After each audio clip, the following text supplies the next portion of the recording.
വാർത്തയിലേക്ക്. Karippode Adichira government LP school 103-ാം വാർഷികം ആഘോഷിച്ചു. 103-ാം വാർഷികാഘോഷ പരിപാടിയും പഠനോത്സവം കെ ബാബു MLA ഔപചാരികമായി ഉദ്ഘാടനം ചെയ്തു.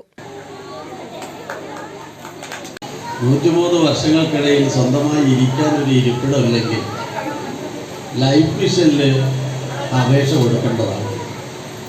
ലൈഫ് മിഷനിൽ വ്യക്തിപരമായ കുടുംബത്തിനാണ് അപേക്ഷ സമർപ്പിച്ചാൽ വീട് വയ്ക്കുക.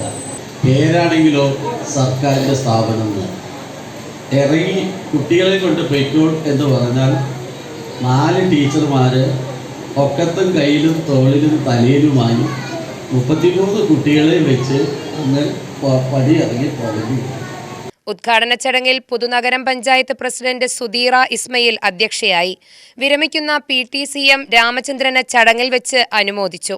കൊല്ലങ്കോട് ഉപജില്ലാ വിദ്യാഭ്യാസ officer D Soundarya, Puthunagaram panchayat vice president U Santhakumaran, BPC Harisanthal, PG Jalaja, PK Beena എന്നിവർ പ്രസംഗിച്ചു. ഉദ്ഘാടന ചടങ്ങിനു ശേഷം വിദ്യാർത്ഥികളുടെ കലാപരിപാടികളും അരങ്ങേറി. UTV news, Palakkad.